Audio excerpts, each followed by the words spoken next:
Hello again, it's Natalie welcoming you back to Whisper Diaries. I've missed whispering these intimate stories to you, and tonight I've got something special planned. Get comfortable, maybe with your favorite blanket and a warm drink, because I'm about to share some of the most unexpected dating tales I've ever collected. You know how we think we understand where a relationship is heading. We have these scripts in our minds. This person is definitely the one. That one is definitely not. This situation is temporary. That one is forever. But sometimes the universe has completely different plans, and that's exactly what tonight's stories are about. Those moments when the plot of your love life takes a completely unexpected twist. These aren't just small surprises or minor detours. These are full narrative reversals that left everyone involved thinking, I definitely didn't see that coming. So settle in and let me whisper about those moments when dating scripts got completely rewritten. Let's start with a story I'm calling the Setup Switcheroo, which comes from my college friend Emma.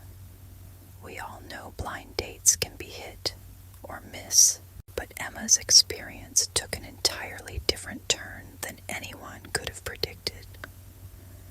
Emma's well-meaning coworker had been trying to set her up with her husband's friend Tyler for months. He's perfect for you, she insisted. Smart, successful, loves hiking just like you do. After weeks of gentle pressure, Emma finally agreed to the setup. The plan was to meet at a popular restaurant downtown. Emma arrived right on time, spotted a man sitting alone who matched the description she'd been given, and introduced herself. He confirmed he was indeed Tyler, and they were seated at a table by the window. Within 10 minutes, Emma was silently plotting her escape. Tyler was, to put it mildly, nothing like advertised. He spent the first half hour talking about his ex, checked his phone constantly, and made several comments about Emma's career choice that ranged from condescending to outright insulting. So you're just going to stay in nonprofit work forever? He asked with a raised eyebrow. I mean, it's cute that you want to save the world, but don't you want to make real money someday? Emma excused herself to the restroom, texting her roommate the classic SOS. Call me in 5 minutes with an emergency. As she was typing, she literally bumped into a man who was coming out of the men's room. Sorry, they both said simultaneously, then made awkward eye contact. Rough night, he asked, noticing her obvious distress. Is it that obvious? Emma laughed. I'm on possibly the worst blind date of my life. The stranger winced sympathetically. Table by the window. Guy in the blue button-down who hasn't stopped checking his watch. Emma nodded, surprised. I'm at the bar, he explained. It's been painful to watch. I was actually considering creating a distraction so you could escape.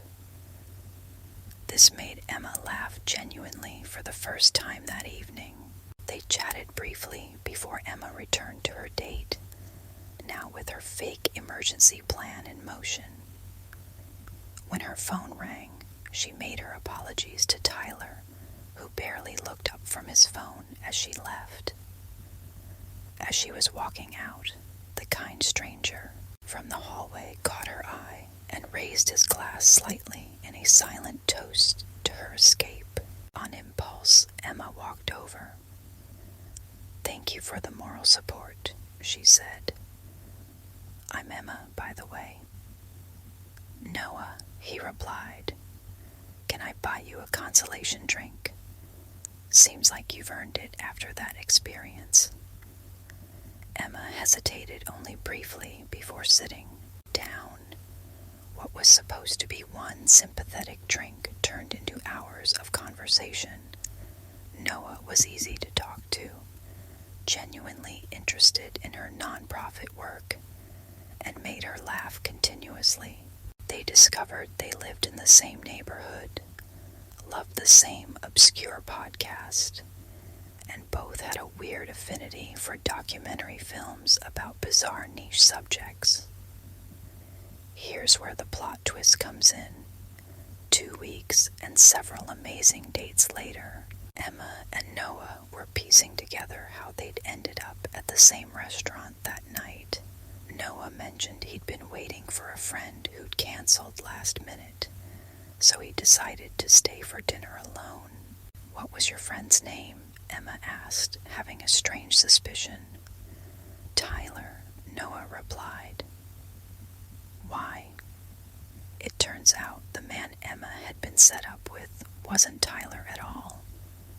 The real Tyler, Noah's friend, had canceled on him to go on a date with a woman he'd met online. The man Emma had sat with was a completely different blind date, waiting for a completely different woman named Emma, in the most bizarre coincidence imaginable. When Emma contacted her coworker to tell her what happened, her coworker was confused. "But I saw your name on Tyler's calendar when I was at their house. He definitely was supposed to meet you after." More investigation, they discovered that Tyler had double booked himself that night, scheduling blind dates with 2 different women named Emma. When he realized his mistake, he chose the online Emma and asked his friend Noah to meet the coworker's Emma to explain. But Noah had never gotten that final message. So through a series of misunderstandings, Emma had sat with the wrong man, escaped that terrible date, and then met the person who was actually supposed to tell her she'd been stood up, all leading to a connection neither of them expected. 3 years later, Emma and Noah are engaged, and the fake Tyler, whose name was actually Brian, is a story they love telling at parties. As Emma puts it, "I went on a blind date with the wrong man and found the right one anyway." Sometimes the universe has a strange way of course correcting. Next up is the rival romance, and this one completely changed how I think about workplace dynamics. My friend Mark transferred to a new department at his company and immediately clashed with his colleague, Diana. From day one, they approached projects from completely opposite directions and couldn't seem to find common ground. Mark was methodical, detail-oriented, and liked to plan everything carefully. Diana was creative, spontaneous, and preferred to adapt on the fly. Team meetings often became tense as they advocated for their conflicting approaches. "She undermines everything I suggest," Mark complained to friends. "It's like she's deliberately trying to make my job harder." Meanwhile, Diana was telling her friends, "He shoots down all my ideas without even considering them. It's exhausting." Their manager, noticing the tension, assigned them to lead a project together, hoping they would learn to collaborate.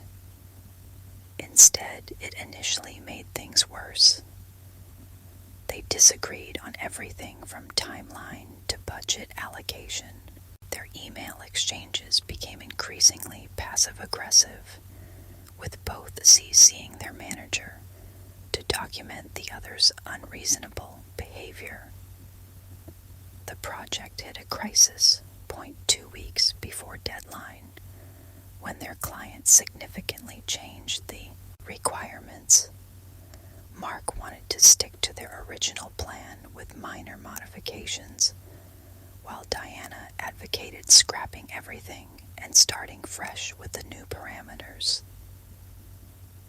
After a particularly heated argument in a conference room, their manager intervened and said something that changed everything. You two are more alike than you realize. You both care deeply about the quality of your work. You just express it differently. Figure it out, because I'm not reassigning either of you left alone in the conference room with a project in jeopardy. They had no choice but to find a solution. As the night progressed and they worked through possibilities, something unexpected happened.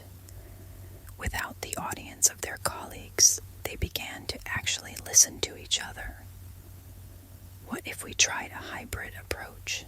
Diana suggested around midnight, both of them surrounded by empty coffee cups and whiteboards full of ideas. Your structure with room for my adaptability built in. To her surprise, Mark didn't immediately reject the idea. By 2 a.m., they had developed a framework that incorporated both their strengths, and more surprisingly, they'd started to enjoy working together. The project was ultimately successful, drawing praise from both the client and their manager, but something else had changed. Their competitive dynamic had transformed into mutual respect, and they'd discovered they actually enjoyed each other's company. The real plot twist came at the company holiday party 3 months later. After a few drinks, Diana admitted to Mark that her initial hostility had been partially because she'd found him attractive from day one and hadn't known how to handle it professionally. "Wait," Mark said, shocked. "I thought you hated me." "I thought I did too," Diana replied.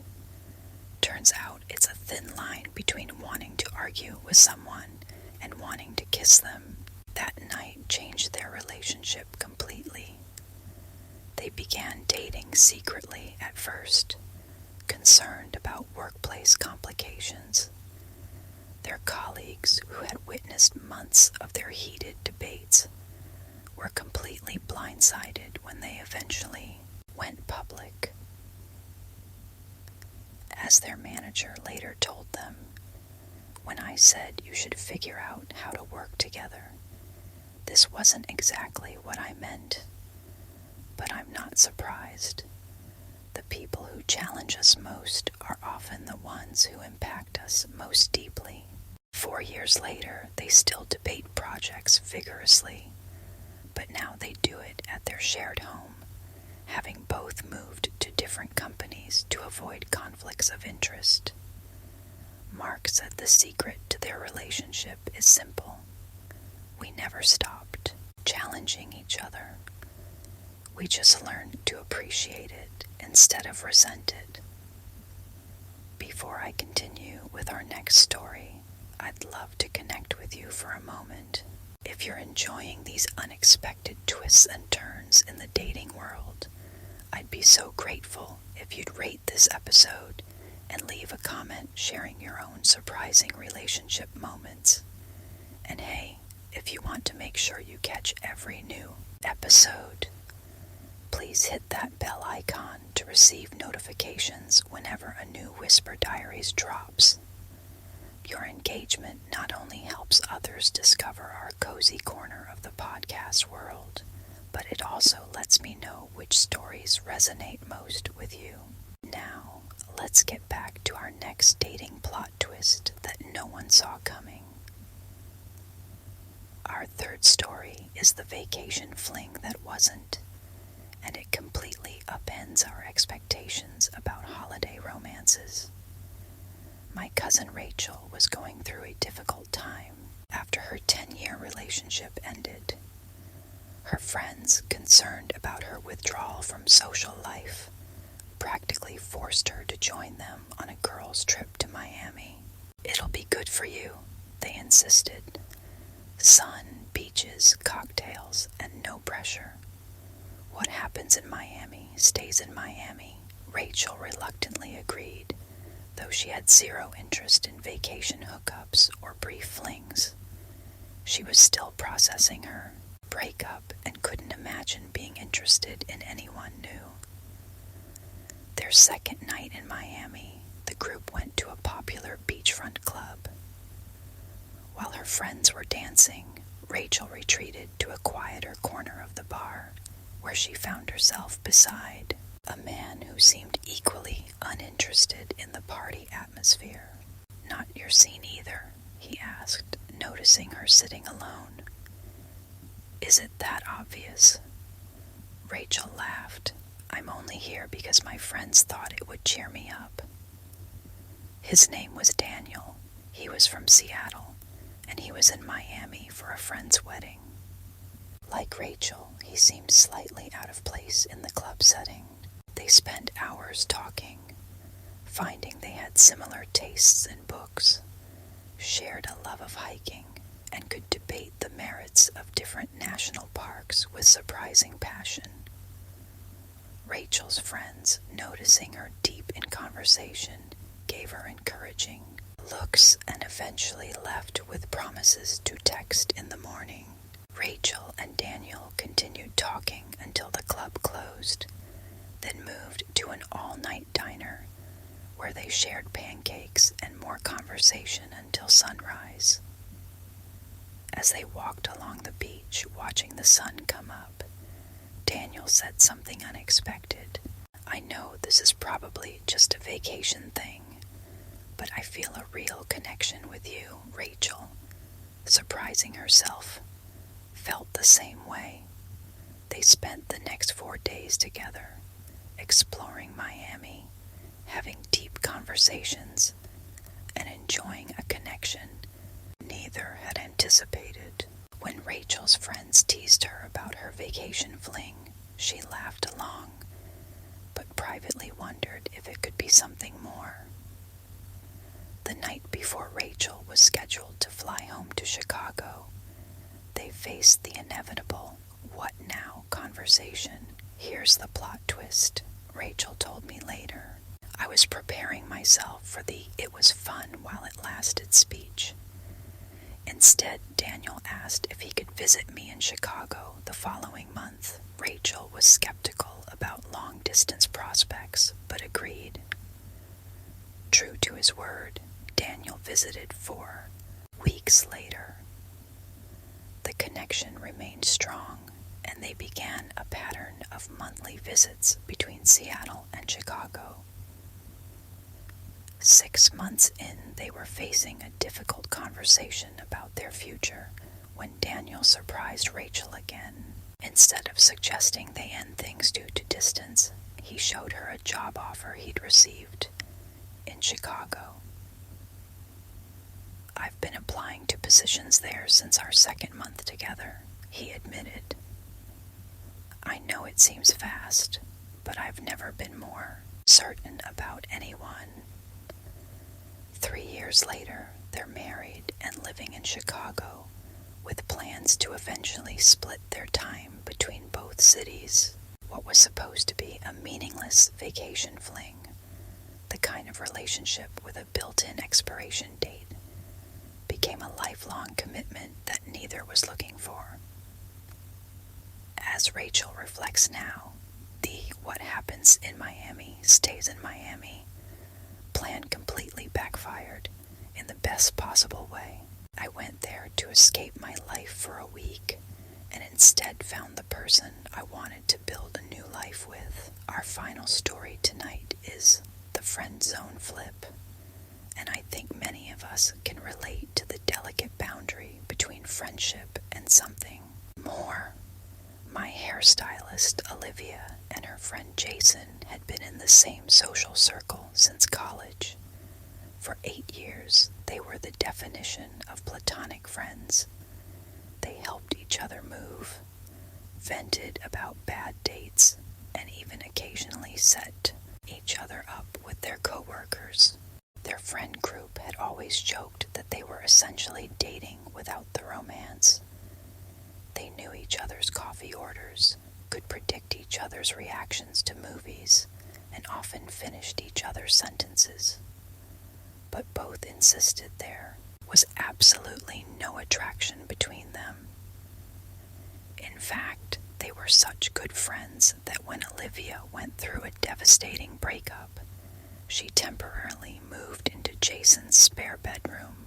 They developed a comfortable roommate routine, shared dinners, movie nights on the couch, and separate dating lives they would discuss over breakfast. After 3 months of this arrangement, Olivia found an apartment and moved out. On her first night in the new place, something unexpected happened. She couldn't sleep. After tossing and turning, she realized what felt wrong. Jason wasn't there. She missed his presence in a way that went beyond just friendship. Confused by these new feelings, Olivia did what many of us would do. She ignored them completely. She threw herself into dating apps, went on several first dates, and tried to push away her growing awareness that she was comparing every man she met to Jason. Meanwhile, Jason was having his own crisis of realization. After Olivia moved out, friends commented that he seemed down. "You miss your roommate?" they teased. To his surprise, the answer was yes, but not in the way they meant. He missed her in a way that made his apartment feel empty, rather than just quiet. Neither said anything for weeks, both afraid of ruining their friendship. The plot twist came at another friend's wedding, where they were both in the wedding party. The bride, who had known them both for years, deliberately seated them together at the reception. After a few drinks and a night of dancing, they found themselves alone on the venue's terrace, looking at the stars. "Do you ever wonder?" Jason started, then stopped himself. "Wonder what?" Olivia asked. "If we made a mistake, deciding we were just friends so early, not ever considering more."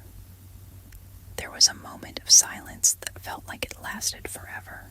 "I've been wondering that every day since I moved out," Olivia finally admitted.